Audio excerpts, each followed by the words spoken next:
Hey G-Fans, GojiFan93 here, and welcome to something a little bit different. It's October, which means it's Halloween. Now normally this channel is related to kaiju/tokusatsu type of content, but I couldn't really figure out anything to do to relate to Godzilla in terms of scariness. But there has been something that I've been wanting to talk about for quite a while. And I mean, it still has to do with monsters, but also rock and roll.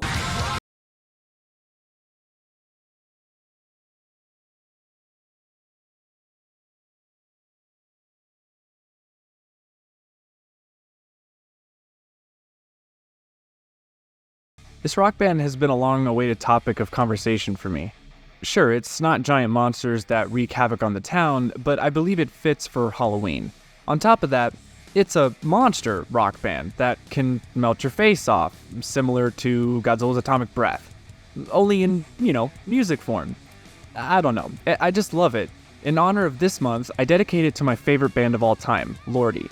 I'll be going through their history, introducing them, discussing their evolution, and discussing their eras, as well as sharing my thoughts on all things Lordi. Also, before we begin, it is likely that I will overlook details. I'll probably make mistakes with some information that I gathered from the internet, or I'll probably omit some information or interesting facts and details from the band's past. But that is why I'm sharing some of the best places to learn more about the band. The first place is Monster Disco Hell, which is a website I highly recommend. It provides a wealth of behind-the-scenes information and photographs. Another great resource for learning more about the band is the Monstars of Rock, the Lordi Story podcast, which I listen to on Spotify. I believe this to be the most comprehensive source of information on the band, and links are provided below. So let's get started. To begin, I would like to provide a brief overview of the band.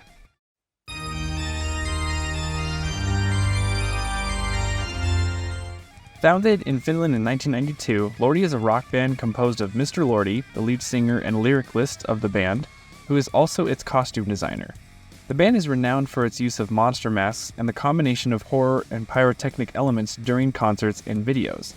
The band's sound is heavily influenced by heavy metal and hard rock music. Lordi rose to fame in 2002 with the release of their single, Would You Love a Monster Man?, and achieved success in 2006 with the release of Hard Rock Hallelujah. Since 2002, Lordi has been performing and recording regularly, and Mr. Lordi has been the only constant member in the band since its formation. The style of Lordi's music is heavily rooted in heavy metal and hard rock genres. The band's signature horror-inspired albums, the grotesque costumes worn by all the members of the band, and the grisly atmosphere of their live performances are all indicative of shock rock influences. The majority of Lordi's influences were derived from Kiss, but the band also drew inspiration from Alice Cooper, Iron Maiden, and the American rock group Twisted Sister. The band's musical style is heavily influenced by hard rock genre despite the media's perception of the band as a heavy metal group due to their monster-inspired costumes. The band's style has varied greatly over the years, with a pattern of shifting from hard rock to metal with each album released. The band's debut album, Get Heavy, featured a large portion of classic hard rock music, while their second album, The Monster It Can Dream, in 2004, saw a shift towards heavier music and the inclusion of horror effects. In 2006, the band released The Apocalypse, which was a return to hard rock. 2008's Dead Ache featured more traditional horror-influenced elements, with the band's tendency to lean more heavily into the hard rock genre. 2010's Babes for Breakfast saw a return to the band's signature hard rock sound, with an increased focus on the 1980s compared to the band's earlier albums. One of the heaviest albums of the band's career, To Beast or Not to Beast, focused entirely on heavy metal. The 2014 album Scare Force 1 incorporates elements of both heavy metal and hard rock while still maintaining a melodic rhythm. In 2016, the band released a split album titled Monsteriophonic, which is composed of two parts. The first part, Thea Terror, contains hard rock, while the second part, Demonarchy, is conceptual and much more advanced than any of the band's prior content. The members of Lordi have expressed their inspiration for their costumes to be inspired by the music of Kiss and the genre of horror. Mr. Lordi has stated that Lordi would not exist without the influence of Kiss. The creature masks and costumes used by the band are constructed from foam latex as well as other materials such as canvas, metal, and leather. All of Lordi's masks and costumes are custom made by Lordi. Mr. Lordi is an experienced professional in the field of makeup and sculpture, and thus has the necessary expertise to produce these items with ease. The members of the band each do their own makeup. The costumes and masks of the band are updated with each new album. It is estimated that the masks and costumes of their other members of the band will take approximately 1 hour to be put on. However, Mr. Lordi has stated that his masks and costumes will take 2 or 3 hours to be put on. Mr. Lordi has also stated that the materials used for the suits will cost a few €100. The monster costumes are so integral to Lordi's promotional image that the band has refused to be photographed or interviewed without them, despite the fact that in some cases this has caused discomfort for them. Lordi has conducted interviews without their masks, however, the interviews are always conducted from the back, with their faces not being visible. Previously, Lordi members had spoken only in English to the cameras during interviews, not in their native language. The stage show of Lordi is characterized by its pyrotechnic and horror elements, which are designed and largely produced by Mr. Lordi. The pyrotechnic elements are heavily influenced by the Kiss stage show, while the horror elements draw heavily from horror films, with some influences from Alice Cooper. Additionally, their stage platform is adorned with monster actors, zombie actors, dolls, practical tricks, and occasional stage dancers. In 2009, the band collaborated with the New Zealand-based Weta Workshop to create a range of new special effects. The Weta Workshop has also been involved in the design of scenery for films such as The Hobbit, King Kong, and 30 Days of Night. Mr. Lordi, the lead singer of the band, was the recipient of a new name for Lordi's Square. The square, located in the heart of the city center of Rovaniemi, Finland, which is Mr. Lordi's hometown, was named Lordi Square following the band's Eurovision victory.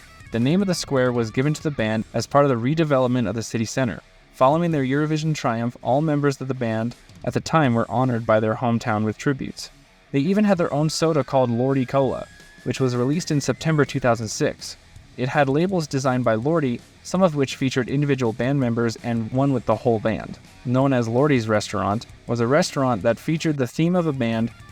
It was opened in 2006 on the streets in the vicinity of Lordi Square, garnering international attention. Subsequently, the restaurant was extended to the shopping center of Rinkeli in 2008 before ceasing operations in 2011 due to the expiration of its rental contract, as well as financial difficulties in the preceding year. The band has put out 18 studio albums so far, plus 3 compilation albums with tons of music videos and hits. Now that we've covered the overview of the band's history, I'd like to look at each of the eras of the band and share my thoughts on how they've changed over the years, as well as share my own personal experience with them. So stay tuned for the next video where we'll go over every era of the band and I'll just give my opinion on them.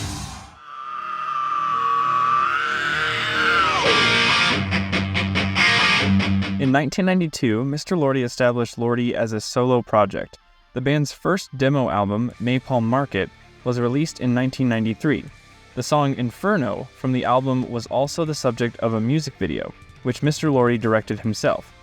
Mr. Lordi performed the song unmasked, but his friends had to create monster makeup to fill in the gaps in the video. Upon completion of the video, Lordi had an idea for a band of monsters, which was later released in 1995 on the compilation album Rock Murska in Finland.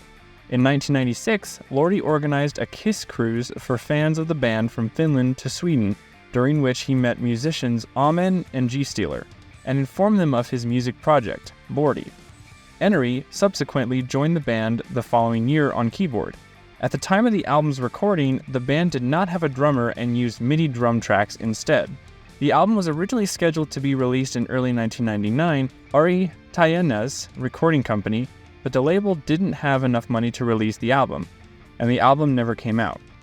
The band never got to play the original lineup, even though they were promised a live show for a new album in 1999. At the same time, G-Stealer had to leave the band due to work commitments, so Mr. Lordi got Magnum, who he had met through Kiss Army Finland.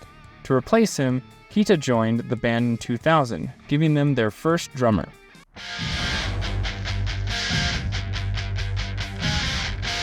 After several unsuccessful attempts to get a record deal, Lordi finally signed a record contract in 2002 with BMG Finland. In July, Lordi released their first single, Would You Love a Monster Man, which went straight to number 1 on the charts in Finland. The band also released a music video for the single. In the summer of 2002, Lordi recorded their first album. However, the band's debut album ran into some issues. In the fall of 2002, the band's bassist, Magnum, was dismissed and Kalma was brought in to replace him. Although Lordi had already begun recording his debut album when Kalma was brought on board, he was included in the artwork and the lyrics for the album. The band released their debut album, Get Heavy, in November of the same year. The cover design was based on the Kiss album, Love Gun, while the initial sketch of the album cover was taken from the Kiss album, Destroyer. The album was awarded the 2003 Emmy Award for the Best Domestic Hard Rock and Heavy Metal Album, and has sold over 67,000 units. It was also certified platinum in Finland and multi-platinum in 2006.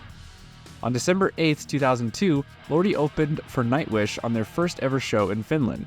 At the famous Notsuri Club in Helsinki, the following year, Lordi performed at several music festivals in Finland and around the world. The tour increased the popularity of both bands in Germany and led to the signing of a record contract by Drakkar, the German record label.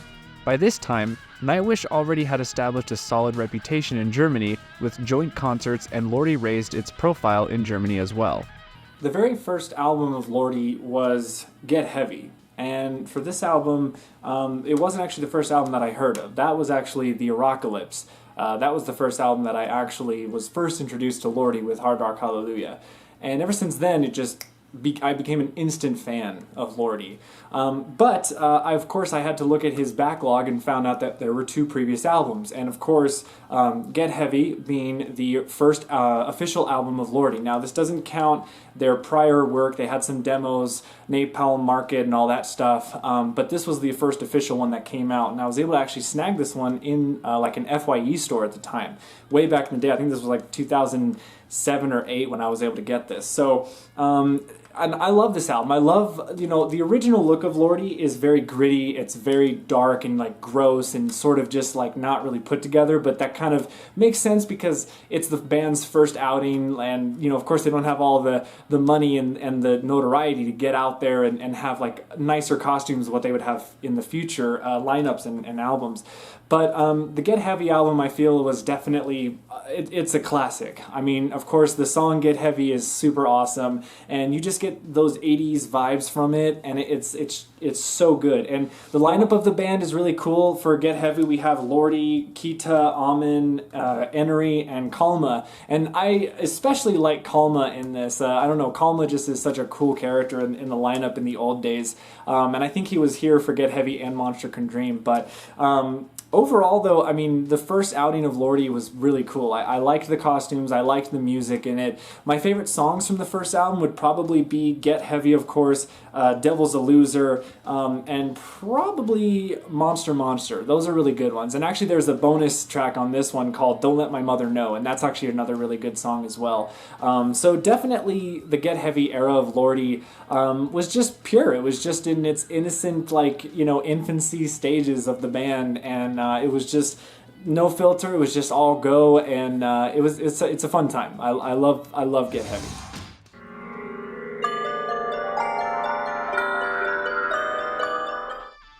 In early 2004, Lordi started working on their second studio album. The album was released for the first time on April 14, 2004, under the title The Monster Can Dream, with 2 songs, My Heaven Is Your Hell and Blood Red Sandman, released as singles. At the time of the album's release, the band's costumes and image were recreated. The special edition also included a DVD of their own short film, The Kin. Despite the success of the film accompanying the album, the film was not received well. The album would go gold 2 years after its release. In February 2005, Lordi released their first compilation album, The Monster Show, through Sanctuary Records. Initially, the label had planned to distribute the album in the US, however these plans were put on hold due to financial constraints. Nevertheless, in the United Kingdom, Sanctuary released a compilation album. Additionally, in Finland, a compilation album was released through Sony BMG. Mr. Lordi gave a copy of his debut album, Get Heavy, to Gene Simmons. Simmons' assistant later confirmed that Simmons would be open to publishing Lordi's albums in the US, but that if the band wanted to share sales, it would be best to do so with Sanctuary Records. Since Sanctuary did not wish to publish any of the studio albums on their own, they decided to compile them into a compilation album called The Monster Show. The compilation album was released in spring of 2005 during their European Mons tour.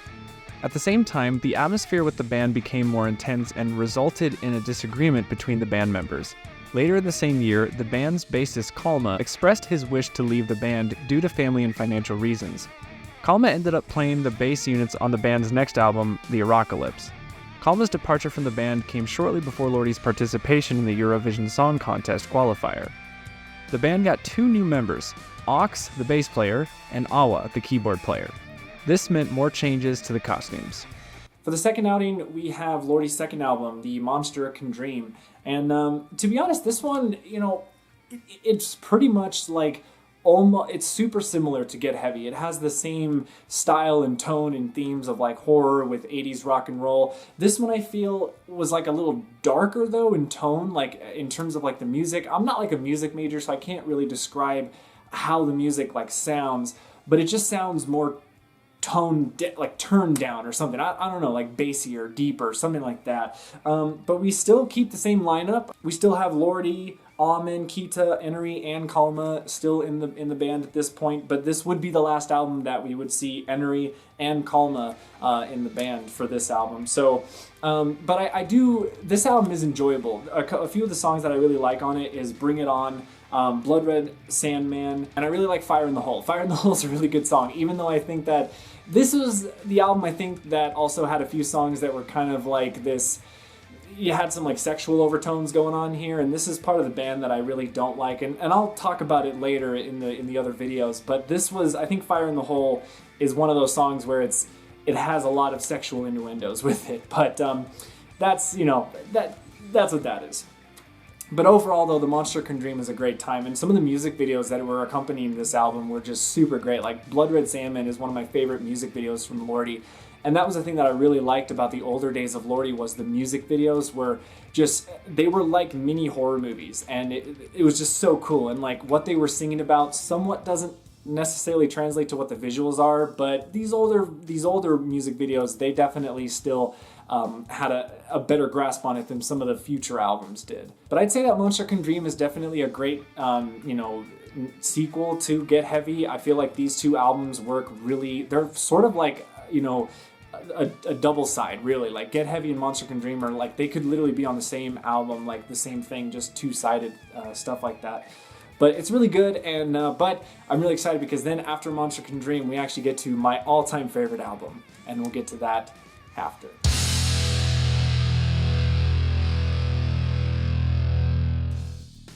The third album of the band, Lordi, titled The Apocalypse, was released on May 1st, 2006. On May 20th, 2006, the band made history by becoming the first band from Finland to win the Eurovision Song Contest in Athens with their entry, Hard Rock Hallelujah, achieving a total of 292 points, a record at the time. This was the first time a rock/heavy metal band had won the contest, and the band would go on to represent Finland in the 2008 edition of the song contest as a power metal band. Lordi kicked off their autumn 2006 tour with Bringing Back the Balls to Europe and releasing a DVD of the show in February 2007, Bringing Back the Balls to Stockholm 2006. At the end of the tour, they had a surprise guest on stage, their former bassist Kalma. He showed up at the London show on October 31st, 2006.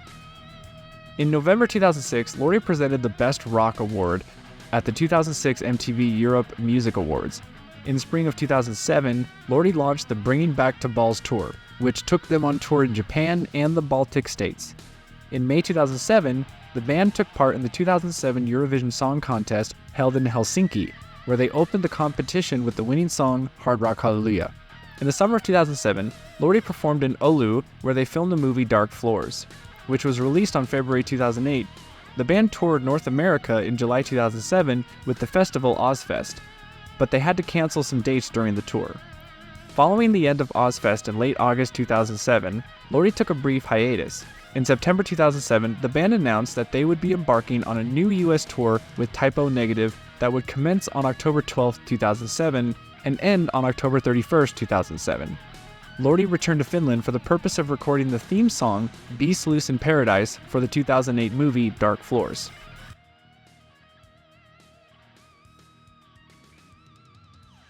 And actually, before I move on to the Apocalypse, we actually have, this was their first, I guess I would say compilation album, is The Monster Show, which has just basically the hits of Get Heavy and Monster Can Dream. And it's very odd, though. I never really understood the purpose of this one because you only had 2 albums and you already make a greatest hits album. It's kind of weird. I feel like you need to have a couple more albums out there before you can make like the best of compilation. But you know, that's what this is. And I actually want to take a moment, because I forgot in the last 2, when I talked about the last 2 albums, but I want to talk about the artwork that's in these albums, like just the fronts, the backs. And I actually will talk about something when it comes to the covers and sort of the quality of the albums, and it's just this weird thing that I've been able to tell with some of them. But I love the albums, and I love the amount of work that goes into the booklets of these albums as well. Mr. Lordi definitely puts a lot of work into every facet of the band, including the artwork and the booklet that goes into these. That's why I still love collecting the albums when they come out, because it's a treat to have them. The Monster Show, definitely kind of a weird album, but apparently it's also rare. I don't know. So yeah, Monster Show. It's a compilation of the first 2 albums. We have here, ladies and gentlemen, my all-time favorite album of Lordi, The Apocalypse. And this was the album that first introduced me to the band with the song Hard Rock Hallelujah. And oh my god, guys, this album I have so much nostalgia for. Everything about this album is 100% perfect. There is like no flaws with this album at all. Every song on this is fantastic. It's a headbanger. And the band themselves, the lineup. So this was also when we were introduced to the 2 new band members. Since in the last album, the last members were Kalma and Enery, the keyboardist and the bassist. They left, so they had to fill in 2 new people. And we got Ox and Awa. And I gotta say, guys, this lineup here, to me, this is classic Lordi lineup. This is the dream team. This is my favorite era of Lordi for the next few albums, is this lineup here. Awa, Kita, Lordi, Amen, and Ox. These guys, this was the classics. Like, to me at least, this was like the classic era of the lineup. I mean, just look, and when you look at the costumes too, I mean, they just look so great. But everything about this album I love. There's nothing wrong with this. This is one of the hardest hitting albums at the time. Obviously, since then they've done a little bit more harder songs since then. But this one was like the most rock and roll, heavy metal infused album. It had less of a horror aspect to it and more of this just rock and roll, just melt your face off music. And I think that's why I really love this one too. And of course, I mean, my favorite song on this album is all of them. Literally all of these songs on the album I love. They're all classics to me. But if I had to pick a few, I'd say Hard Rock Hallelujah. Oh, what else do we have here? Super Monsters is another really good one.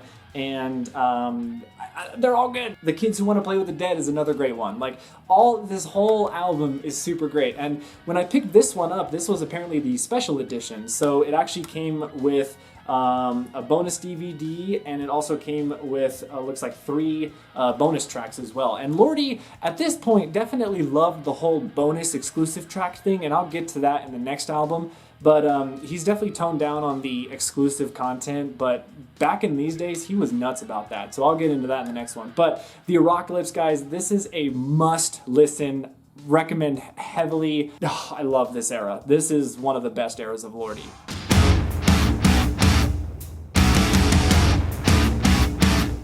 Recordings for Lordi's 4th album began in 2008 with the release of Deadache on October 29th. This album saw a change of costumes for the band. The style of the album was similar to the band's previous albums, with melodic and hard rock influenced heavy metal, but with a more horror-influenced feel. Before the release of the album, it was announced that it would be featuring more piano parts than previous albums. The album's first single was Bite It Like a Bulldog, released on September 3rd. Before the album's release, Lordi announced that Deadache would be sold worldwide, just like its predecessor. In November 2008, Lordi toured the United States alongside Lizzie Borden. Shortly after the release of Deadache, Lordi performed Bite It Like a Bulldog on the NBC late-night show Conan O'Brien on November 6, 2008. The next album we have Deadache, and Deadache, this came out in 2008, and since I was a fan, I actually was current with the band before this album came out, so I was actually highly anticipating Deadache during its arrival. And this album, when I first listened to it, I'm not gonna lie, I wasn't as big of a fan as I was, because this one definitely toned down the heavy metal hardness of it and brought it back more to a sort of darker roots like the Monster Can Dream. And it also had this just era of more horror infused. But to be honest, as I've grown up, I've learned to appreciate Deadache a lot more as an album, and actually probably one of Lordi's finest pieces of work in terms of like lyrical content too.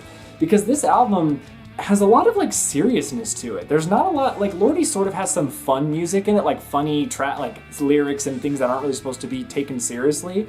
But this album, for some reason, Lordi must have, I mean, I think Lordi was going through a bit of some hard times during this, but this album has a lot of good stuff. And I'd say that the album track, Deadache, is one of the best tracks on this.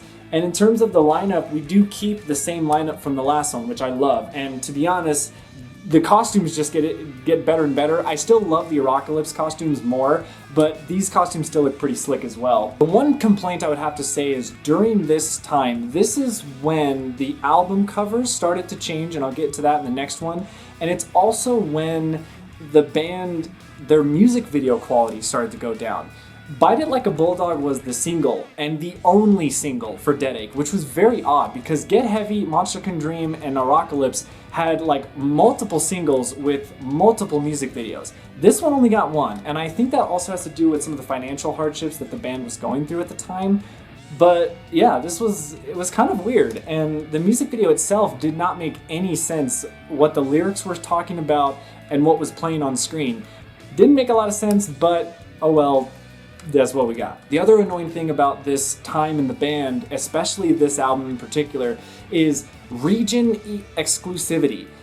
There were many tracks that were excluded from the standard release that were only exclusive on iTunes. There was one track on iTunes, one track for Japan only, one track for like a live version or something like that. There was a special edition or something. There were all these different editions of Deadache, and a lot of those had one track per the bonus thing. So you could never have a complete edition of Deadache. I kind of wish they would reissue this album with all the tracks, because the bonus tracks in Deadache are probably they're like the best tracks of Lordi ever. And it just sucks that we don't have an actual physical way to own all of those songs. In fact, even on Spotify, those songs are not listed. They don't even exist on Spotify. The only way to get them is from YouTube. So that kind of sucks. So Lordi, if you're listening, which I highly doubt you are, but if you're listening, please reissue this with like a complete edition, because my god, I really was not into the whole exclusive stuff. But Deadache though, again, first listen to it, was not big into it, but after growing up with it and learning to appreciate it, I think this is actually one of Lordi's finest stuff. Now before we move on to the next album, we actually have another compilation album. This now made a lot more sense to have a best of compilation album, because at this point Lordi was very well known in Finland and sort of around the world. And this made a lot more sense because a lot of the song, he had a bigger library of tracks, so it made more sense to actually start making a compilation album. Now, you may be asking yourself, why do I have 2 copies of this? Well, I got gypped when I first bought this way back in the day. I have a jewel case version and a digipack version, and this one is actually just the standard version. It has 2 discs, I believe. No, that's right, it's just 1 disc, and it's just the best of tracks on that. The real one that you want to get is the digipack version that actually has 3 discs. This has 3 discs bonus content. 2 of them one of them is the actual, compilation track. I think the other one is a concert live recording, and then the other one is some music video, or it's a bonus DVD of the Market Square Massacre, which is a very famous recording of Lordi back in the day. I think it was done in 2006, yeah. So, I got gypped because when I first bought it, they gave me this one, and I was like, no, I didn't want it, so I had to rebuy it and actually get the real one. So I have 2 now.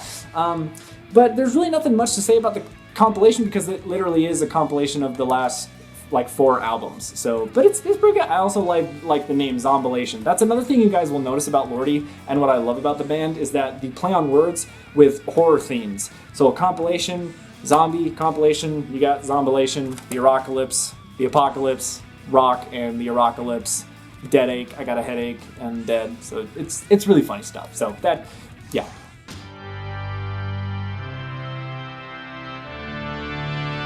Mr. Lordi traveled to Los Angeles for a week with Jeremy Rublin and former Kiss guitarist Bruce Kulick, where they worked on 2 new songs, Cut Off My Head and Call Off the Wedding. Respectively, in March 2010, Mr. Lordi and Mr. Bruce collaborated on a song together titled Babes for Breakfast. The recording of the album took place in Nashville, with Michael Wagner producing the sessions. The album was released on August 2010, with the release of the single, This Is Heavy Metal. It was reported on October 4th, 2010 that drummer Kita was leaving the band, and then on the 16th of October, Ox announced on their Twitter that they had got a new drummer. Then on the 26th of October, Lordi's website announced that Otis had joined the band and was their new drummer. Unfortunately, on February 15th, 2012, it was confirmed that Otis had passed away. As a result of Otis's passing, Lordi had to cancel all of their scheduled concerts for the start of 2012. However, Lordi did have some summer festival concerts which they were unable to cancel. Lordi was assisted by the drummer of the band, Iron Cross, Jimmy Hammer, who played drums at Lordi's concerts in 2012. Jimmy Hammer wore a monster disguise to join the band and was only known as the drummer. His identity was revealed later. In September 2012, the compilation CD-DVD titled Skarkai's Volume 1 was released to commemorate the 20th anniversary of Lordi's career. The CD features previously unreleased songs from the singer's discography, including all tracks from the unreleased 1997 album Bend Over and Pray to the Lord. Additionally, the DVD features Lordi's first concert in Helsinki, 2002, accompanied by a video edited by Otis. In autumn of 2012, keyboardist Awa announced her departure from the band. She was last seen performing at Lordi's 20th anniversary concert, which was held on August 11th at Shamrock Stadium in the city of Rovaniemi. Next album in Lordi's cycle is we have... I don't even know if I can show this on screen, but Babes for Breakfast. I'll show you the back. This is what the cover should have been. Not, I don't know if I have to blur this. I really don't know. But Babes for Breakfast was Lordi's 2010 album. And unfortunately, this would be the last time we'd see the classic lineup, at least in my opinion. This would be the last album that Kita and Awa would be in the band. And when Kita left, it was such a major... I think I was in high school. I think I was in 10th grade. And Kita was one of my main inspirations for playing the drums, actually. Like, I love playing the drums. And so when Kita left the band, it actually was very hard for me for some weird reason. Like, I was like, oh my god. I was super mad at the band, actually, because of the reason why. Because I guess Kita he was in a different band and he wanted to show his face, but Lordi says you can't show your face, and so there was some sort of disagreement, and they ended up firing him, and it just really annoyed me. And Awa actually had to leave due to personal reasons just in her life. She just felt like she was done with the career. But the thing was, I loved these two. Like, these two definitely were awesome in the band, and so it was sad to see them go, and for this being their last album, could have gone out on a better note. But Babes for Breakfast is definitely one of the albums that are on my lesser liked, ranking. It's not bad. In fact, it's actually the most 80s infused rock album you will hear from them. But it's just, I don't know, there was a tonal shift when this album came out, and that sort of lasted for a few more years with the band, but then that changed luckily later on. But of course, I want to talk about the cover, because the cover is one of the biggest complaints I have with the band. Now, the past albums have been always art illustrations done by Mr. Lordi himself that show the lineup of the band. And of course this one does, but that's just a picture. That's not an actual illustration of him, drawing the band. So what he decided to come up with was like a baby Lordi doing some stuff. This is where the sexualization of Lordi, like the weird fetish nature sort of came to play in the band. And there's some songs that are in here, and there's also a lot of songs that are in the future albums that they're just very sexualized, and it's a little awkward. Like, that's not really what I like Lordi for. I don't like Lordi for the sexualization, sort of like pervertedness songs, even though the songs are catchy. I'm not gonna lie. Every song on Lordi is great, but like, I don't like the theme of it, And there are good ones on here, though. I would say This Is Heavy Metal is actually the best song on the album. Of course, it was like the single for the album, so I think Lordi knew about that.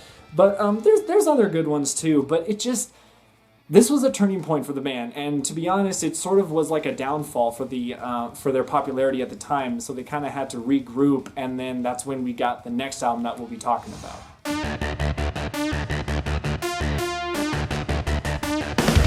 On September 1st, 2012, Lordi commenced recording of their sixth studio album.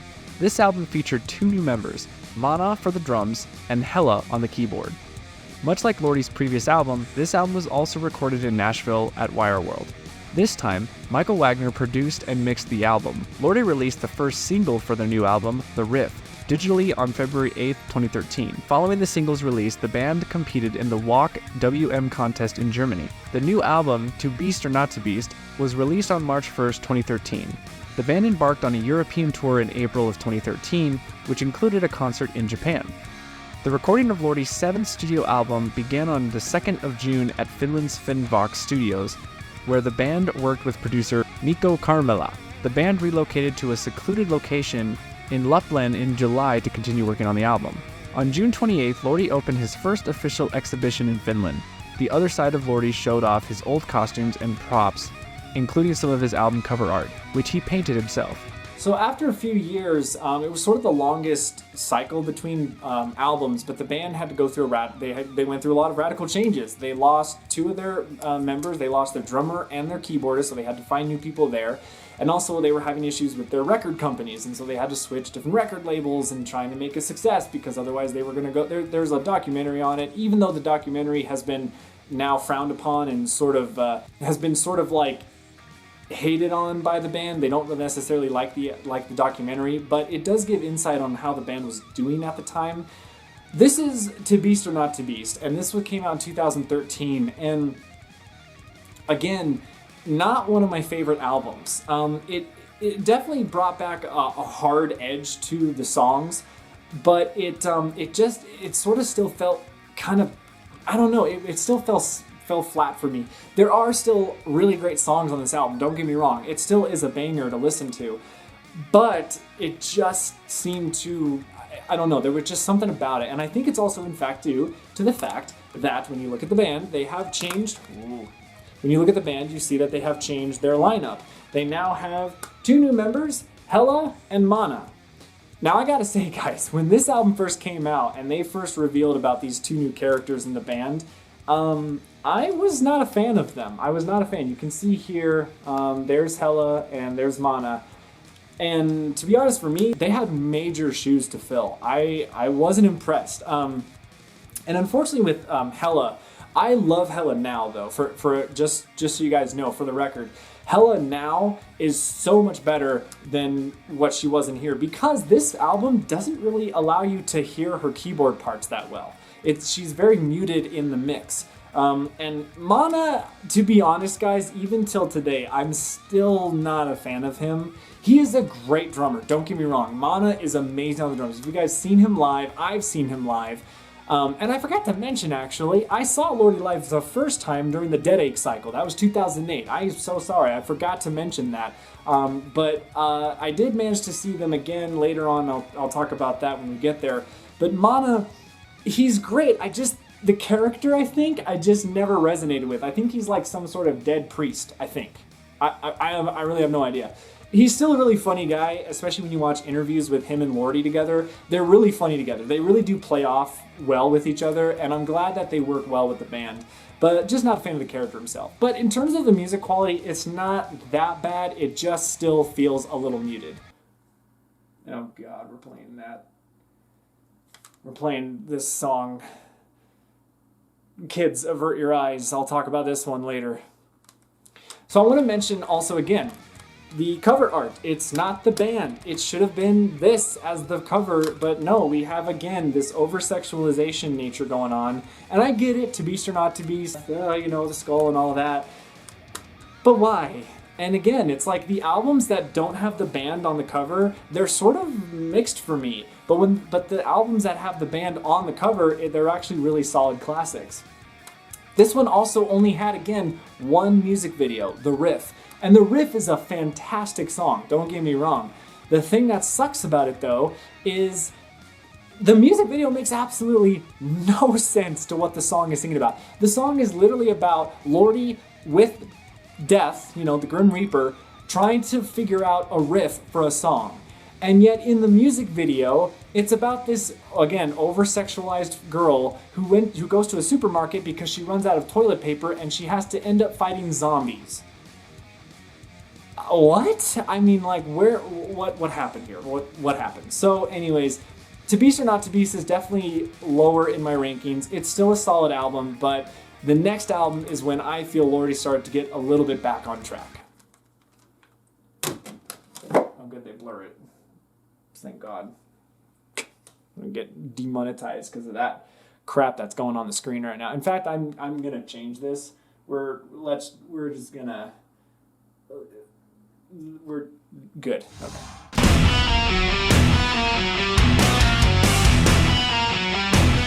On July 31st, 2014, the band announced the release of their 7th studio album titled Scare Force 1. Recording took place in June and the album was released on October 31st in Europe, November 3rd in North America, and November 26th in Japan, with a bonus track. On September 19th, the band released their first single, Nailed by the Hammer of Frankenstein, digitally. When the album was released, Lordi commenced the European tour titled Tour Force 1, which began on February 1st, 2015, and concluded on April 1st, 2016. The tour kicked off on November 1st, 2015, with Lordi performing at the Circus in Helsinki. In early 2015, Hella announced via Facebook that she was pregnant. Later, the band's guitarist, Amin, confirmed that Hella would be replaced for summer festivals. In summer 2015, Hella's temporary replacement, Nali, from the Finnish version of Teddy Bear, was first spotted performing with the band in Rovaniemi for the first time. In November, Lordi played 2 dates in Russia, St. Petersburg and Moscow, still performing with Hella. At the end of 2015, the bands revealed that they were working on a new album. The recording started in December, but was put on hold after Mr. Lordi's father passed away. On February 27, 2016, Lordi took the stage as special guest at Finland Eurovision, performing the song Hard Rock Hallelujah. On May 14, 2016, Lordi performed in the interval act at the 2016 Eurovision Song Contest, performing a melody of Eurovision songs. So in terms of my opinion, the lukewarm reception that To Beast or Not to Beast got, we did get another solid banger, Scare Force 1. This album came out literally a year later, 2014. Scare Force 1 came out, and this brought back Hard Rock Hallelujah and the Apocalypse vibes so hard. This is one of my favorites in his discography. There is so much good and going right about this album that it is awesome. Hella finally gets to show herself off with her skills, where you get to hear the keyboard and it's amazing. And Mana, not too bad, but still, the band itself, we keep the same lineup, and actually this lineup of the band is sort of good for a while, actually. Oh my god, this music video is playing again? We're not doing that. Nope, because this is a dirty music video. We're not going to be playing that. You go away. Dirty music video. Okay, sure. So Scare Force 1 brought back sort of the rock elements and less horror vibes of like the Apocalypse, and everything is on full blast with this album, and this album was amazing. And the thing that was weird about this album was delisted from Spotify for quite a while. It's back up now, but it was so weird. For a few years, you couldn't find this album on any of the digital platforms. I don't know if there was some distribution rights that were going on at the time, but this is a kick-ass album. It's awesome. And by the way, cover art has the band on the front. So again, it's my theory that if the cover art does not have the band on the front, the album is going to suffer. It's like a weird thing, but I don't know. It's weird. It might just be me. But really good songs on here. I think Scare Force 1, for instance, is amazing. I actually want to talk about the music video itself. Scare Force 1 was the single for this album, and yes, even though we still only got one music video for this album, Scare Force 1 music video brought it back, where it was watching like a mini horror movie. And that's what made it really awesome, is the fact that Scare Force 1 brought Lordi sort of back to his roots and like what made him good. And there's only like maybe one song, maybe two, I think 2 songs on this album that are a little sexualized, but he keeps it down to a minimum in this album, and I really appreciate it. It's more of the horror themes and the rock and roll themes that are really good about this album. So this was definitely a great return to form, and I was hoping definitely when they came out with their next album that they would keep that trend up.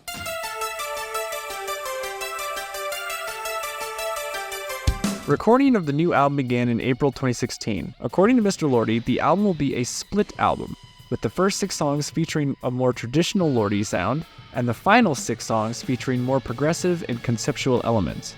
A promotional tour of the album was launched in October 2016, with the title being European Monster 2016. The album was preceded by the release of the single Hug You Hardcore in August 2016, which was accompanied by the release of a music video. On the 13th of July, Lordi revealed the name of the 8th studio album titled Monsteriophonic, Theater vs. Demonarchy, and it was released on September 16th.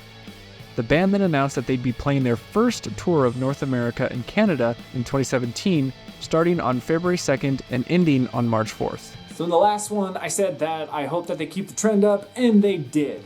The next album we have in I believe this is 2016, we have Lordi Monsteriophonic versus Theater. Theater versus Demonarchy. I still cannot pronounce the title of this album, but this album is also freaking fantastic. The great thing about this one is the concept behind it. This is when Lordi started to get a little experimental with the albums. He wanted to have a theme for every album. Now, the other albums technically had themes, but this is when he started to really have them like be pronounced in terms of like literally you can see what the theme is. And the awesome thing with this was it's a half normal album, half concept album.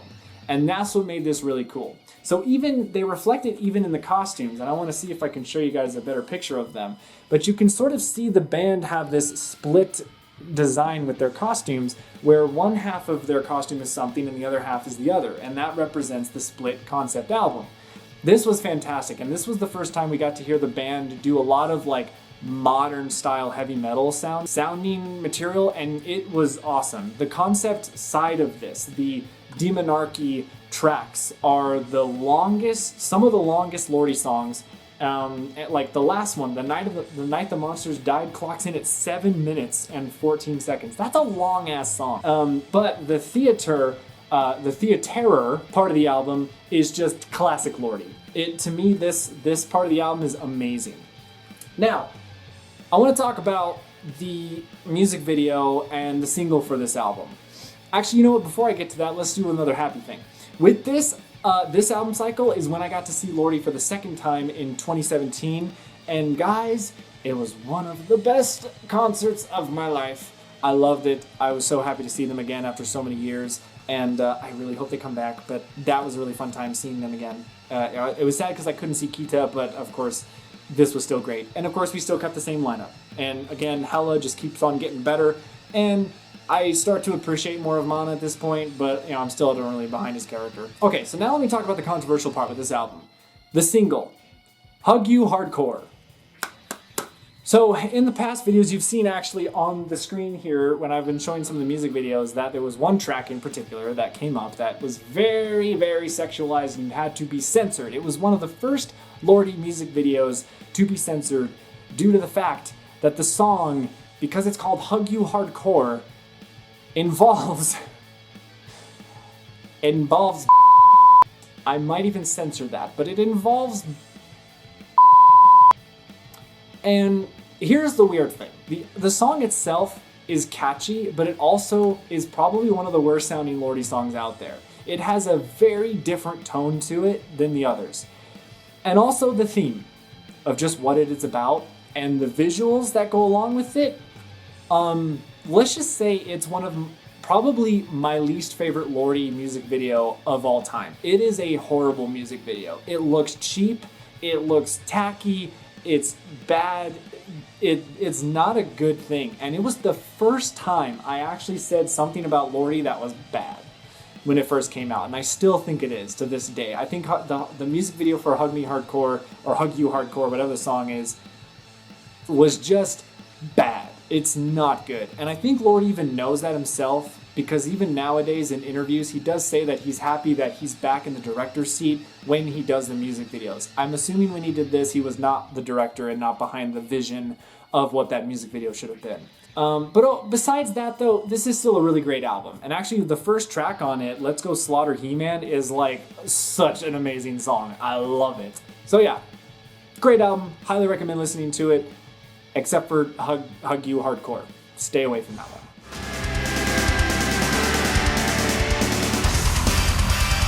The band announced the title for their 9th studio album, Sexorcism, on March 9th, 2018, along with the album cover. The album was released on May 25th, 2018. the band stated that Sexorcism would be their most controversial album to date. The band released their single from the album, Your Tongue's Got the Cat, on April 13th, 2018, and the second single off the album, Naked in My Cellar, on May 4th, 2018, accompanied by a music video. After 4 festival performances during the summer, Sextorcism was supported by a European tour which kicked off on October 9th in Amsterdam, the Netherlands, and ended on December 28th in Helsinki, Finland. On the 26th of July, 2019, Lordi announced the release of their third live DVD, Recorded Live, Sexorcism in Z7. The DVD was recorded on November 23, 2018 in Switzerland during Lordi's tour. On March 14, 2019, Ox announced that he would be leaving the band after playing with them at summer festivals in 2018. On the 23rd of August, Ox played his last show with the band at Reload Festival. Later, the band announced the addition of Hisi as their new bassist. Hisi's first performance with the band was on December 13, 2019 at Helsinki's Ice Hall, where they opened for the band Beast in Black. Now we get to the next album that came out in 2019 for the band was I would say the most controversial album ever. And if you are a fan of the band, you know what I'm talking about next. Again, I don't know if I should censor this cover or not, but we have Lordi Sexorcism. What else do I have to say other than what it's called? Sexorcism. It is literally a whole album about sex and horror, but mostly sex. It is the most over-sexualized album I have ever heard, and it is something that I feel does not fit Lordi at all. Let me just give you a few of the song names here, okay? Romeo 8 Juliet. One of the first things that we can call is Naked in My Cellar. The 4th track on the album. I mean, it's right there. It's a song about Lordi keeping a slave girl in his cellar and using her for, yeah. It's awkward as hell. Yeah. And again, the thing that sucks about these songs is that they are catchy as hell because Lordi knows how to make good songs. He knows how to make good melodies that make you want to bop your head and sing to it. And it's good music, but the lyrical content and the theme of the song is where it falls apart. And I'm like, why is this all sex? There's only one song, I think, on this album that is not sex. I think actually there's maybe a couple. We have Hell Has Room and Haunting Season. Those are the only songs I think. Well, Your Tongue's Got the Cat. That's another one I feel is more of a funny one. It's more like a possession song, because that's another thing. It was about sex and poltergeist, possessions, The Exorcist kind of things. But everything else, Naked in My Cellar, The Beast Is Yet to Come, and by the way, it's spelled the other way. Rimskin Assassin, Hot and Sataned, and Sodomestical Animal. Sodomesticated Animal. Yeah, it is a perverted album. There's nothing more to say, guys. It is a perverted album, and it is definitely an embarrassing album to listen to, for sure, when you're in public. So, again, there are really good songs on this, but the theming and the lyrical content is where it gets very cringy, and I just don't understand what was going on in Lordi's head at this point. I think he just was very, very perverted at this time, and he just needed to get it out in song form. But overall, we still kept the band, the same band. I'm surprised that they aren't dressed in GIMP or BDSM outfits at this point. But yeah, Sexorcism, great songs in terms of melodies and rock your head to it, but in terms of the lyrical content and theming, this is one of the worst. I hate it. It's awkward, it's cringy. Lordi, don't ever do this again. Before I move on, there's also this was actually a live recording of Sexorcism. I just wanted to show this off real quick. This actually was a pretty significant release because not only did we got a full live concert show on this, but we also got a lot of bonus content. We had, basically in this box, we got every single Lordi music video that came out, and that was pretty cool.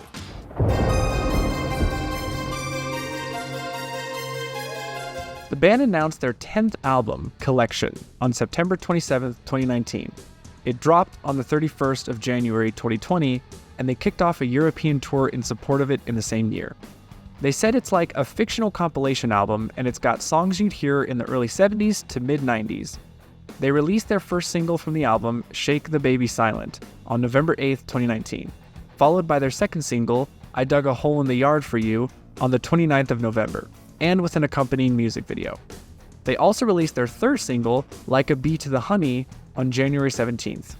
During the outbreak of COVID-19, the band hosted a live stream called Scream Stream on the 22nd of May in Rovaniemi, the band's hometown. The stream featured live performances of the band's hits as well as rarities that were played by request, as well as a Q&A session with the fans. On March 25, 2021, it was confirmed that Lordi would be performing at this year's Eurovision.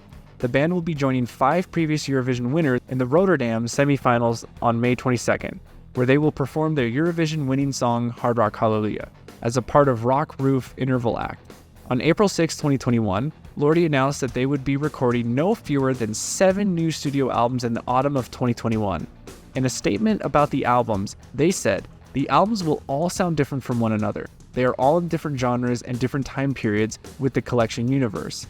By the way, 5 of the 7 albums are already finished and number 6 is well on its way. The band released their single, Believe Me, August 19, 2021. On the same day, they announced the release of a new box set, Lordiversity, which consists of the band's 11th to 17th studio albums. The band's second single, Abracadaver, was released on September 24, 2021. The band's third single, Borderline, was released on October 22, 2021, accompanied with a music video. The band released the fourth single, Mary Blah Blah, on November 27, 2021. The fifth single, Demon Supreme, was released on December 17th. And the sixth single, Day Off of the Dead, on January 7, 2022. It was reported on May 5, 2022, that Ahmed had left the band. The following day, Mr. Lordi issued a statement in which he stated that he had requested that Ahmed leave the band in late stages of February 2022 due to increasing disagreements. On May 30th, 2022, Kone was appointed as the band's new guitarist. After the disaster that Sexorcism was, and I think a lot of fans are on the side of that it was not so great in terms of the content being all sexualized, it was a breath of fresh air to hear that Lordi was going to do something that was never really done before. He made a concept album that was sort of this fictional album, and it was called The Collection. And this was an album it's a fictional compilation album, as if Lordi has been around since the 70s. And he's had hit after hit after hit, and this is a compilation of those songs that came out back in the day that technically didn't, but this was a fictional kind of thing. This was really cool, because every song had a different theme and era to the time that it was. You have some 70s sounding songs, some 80s, some 90s, and some like early 2000 industrial metal music. This was a very, very cool idea. In terms of execution though, it is still one of my least favorite ones, only because of the fact that since it is so varied, a lot of fans are going to be split on whichever songs they like the most. Now these songs are good. There are good songs, although I would say one of them, Apollyon, that's the 5th track in this album, is not good. Is one of my least favorite on it by far. The other thing that was different about this was that this was another turning point for the band, because they actually would lose another band member. I think this was when Ox actually left. Now Ox, I forgot, actually Ox's last album was Sexorcism, which sucks because Ox was one of the members that was from since the Apocalypse. But in replacement of Ox, we got this guy. Sort of a reptilian sort of looking character. Now unfortunately he's still kind of new in my head, and I actually haven't memorized his name yet, so I'm going to put his name right here in the video. So this album was pretty cool though. Again, similar to the issue that, Sexorcism had, was that it didn't have the band on the front, so it kind of made it a shit album. Here, it's kind of weird. I don't really know what this cover's about. So if anyone can explain it to me, that'd be awesome in the comments. Again, doesn't show the full band, so it kind of makes this sort of a kind of album. Overall though, it's not too bad, and I have more to talk about this in their next release. Now the next release of Lordi was something big, something extremely major. Lordi came out on Facebook and Twitter and said that they, on April 1st, it was like a Fool's Day prank or something like that. They said that they were going to come out with like 10 or 15 albums or something like that. And everyone was like, oh, okay, you're funny, Lordi. Haha, that's an April Fool's joke. Okay. But then they actually said, no, we're actually going to be making 7 studio albums in one sitting. And so we have Lordiversity.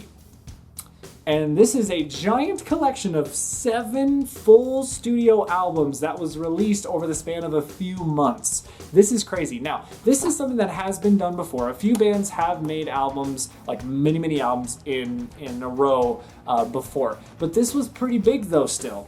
So in this album, we have 7 of these awesome albums, each with their own theme. This continues the trend from the collection, and actually some of the songs in this album, or in these albums, are the singles for that collection. So it's kind of like reverse. They did the compilation first, now they're showing us where they came from. So it's really cool as we have the 7 albums. We have Skeletor Dinosaur, Super Flytrap, which is like a disco inspired thing. Oh, and I forgot to mention, this one is like a Kiss inspired thing, which is really awesome. Next one is The Master Beast from the Moon. This is actually a full concept album that has a storyline and everything. It's kind of my least favorite in the Lordiversity lineup, but it's all right. And then we have one of my favorites, Abusement Park. This one just brings it right back to classic 80s sounding Lordi. This is an awesome album. This is my favorite out of the whole thing, Humanimals. This album rocks so hard. I love this album, especially the song Heart of a Lion. Super awesome. And we have Abracadabra, which is sort of this, it's more of a modern thrash metal style sounding Lordi album, which is really cool because we've never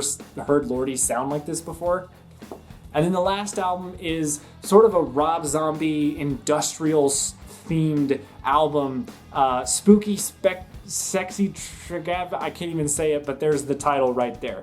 Again, a little bit of the sexualization, but that's only because it was inspired by Rob Zombie's music, which Rob Zombie also has a lot of over-sexualization in his songs. So overall though, the Lordiversity collection is something that's super great to have, and it's really nice that Lordi just, I mean, like, there are so many good songs. There's like over 60 songs in this whole thing, and it's awesome. I keep on saying awesome a lot, don't I? And this would also be a closing chapter to this era of Lordi. After this whole collection came out, the band did a major reshifting of how the whole band's future would look.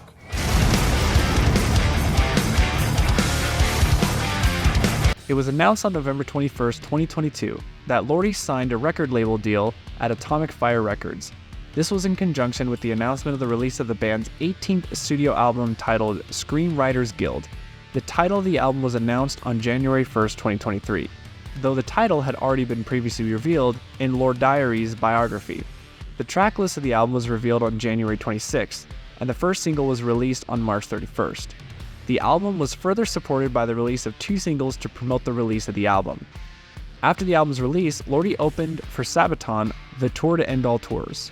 Here I have the latest endeavor from Lordi from 2023. We have the Screenwriters Guild album.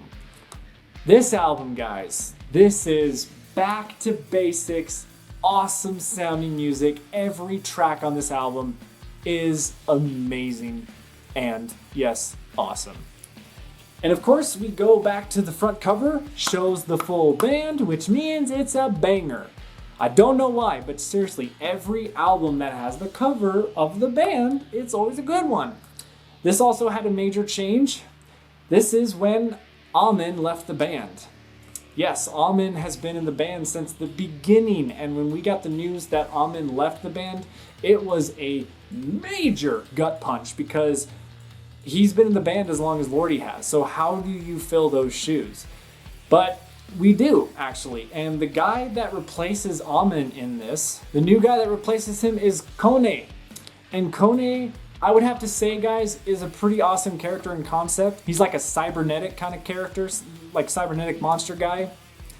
And in this one, it's particularly cool, and it's a really awesome introduction to him. Now, that's actually kind of a lie. Kone was actually in the band before this album came out, but this was his first full real introduction and like the band himself. And also, for us Godzilla fans, there is a really awesome lyric part in one of the songs, Godzilla Android. So there's a song in here that actually has a lyric part of that, which is pretty cool. The really cool thing about this album also is that from my understanding, there's single-handedly no sexualization in this album, which is fantastic. Brings it right back to the Apocalypse.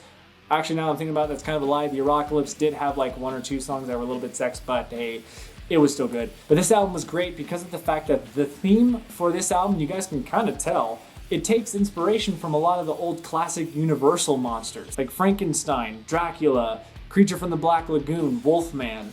All that cool stuff is actually infused into this album, and it is one of the finest albums from Lordi, and I'm so happy that this is sort of a turning point for the band. It's sort of a reset. Lordi kind of considers this album a reset for the band because they went a little crazy with the Lordiversity stuff, and now he's bringing it back to basics, and I hope that he keeps this up. And he even says that even to this, like right now, even though this album just came out, they're already working on the next album. This dude never stops. It's crazy. So Screenwriters Guild, this is a fantastic album. Highly recommend it. And I highly recommend listening to every single Lordi album. I hope that this retrospective on Lordi has been somewhat interesting and entertaining for you. And I hope that you've been able to gather further information and knowledge of the band themselves. If you have anything else to say, please post in the comments below about this band and what you like, or if you have been a fan, or if you are now a new fan. I look forward to hearing all of you in the comment section about what you guys think about Lordi. Thank you for watching. And as always, stay Big G fans and Lordi fans.